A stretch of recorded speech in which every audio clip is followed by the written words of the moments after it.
দলত্যাগৰ পূৰ্বে হাজোৰ হয়গ্ৰীব মাধৱ মন্দিৰত সেৱা জনালে প্ৰাক্তন বিধায়ক অশোক শৰ্মাই মন্দিৰত নেদেখাজনৰ আশীষ লৈ পুনৰ বিজেপি নেতৃত্বৰ বিৰুদ্ধে হৰপ হল অশোক শৰ্মা 9 আগষ্টত কংগ্ৰেছত যোগ দিয়াৰ কথা ঘোষণা অশোক শৰ্মাৰ বিজেপি দলত এতিয়া গণতন্ত্ৰ নাই বুলি মন্তব্য কৰে প্ৰাক্তন বিধায়কগৰাকীয়ে বিজেপিৰ জয়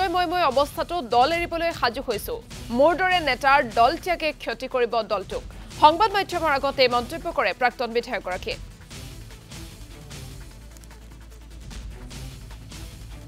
प्रमूल्य भित्तिक राजनीति बुझी पाए সেই प्रमूल्य भित्तिक राजनीतिक বৃদ্ধাঙ্গুষ্ঠা দেখুৱাই তেওঁলোকে দুৰ্নীতিৰ পাহাৰ কৰিছে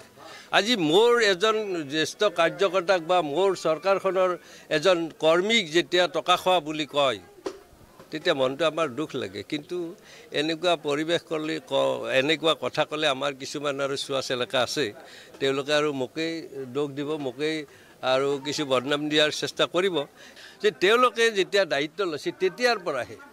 আজি তাৰিখত চাওক অসমৰ বাহিৰত গৈ যেতিয়া তাৰ ভাষণ দিয়ে উগ্ৰ হিন্দুত্ববাদৰ ভাষণ দিয়ে কিন্তু ইয়াত এতিয়া সেকুলাৰ ভাষণ দিব আৰম্ভ কৰিছে কাৰণ লোকসভাত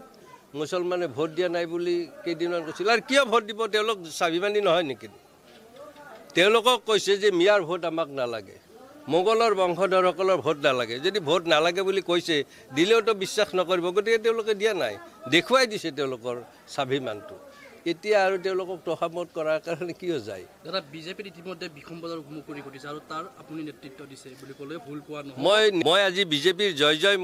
অৱস্থাত বিজেপি ত্যাগ কৰিব ওলাইছোঁ মই আজি এটা চেয়াৰমেন এটা নিগমৰ অধ্যক্ষ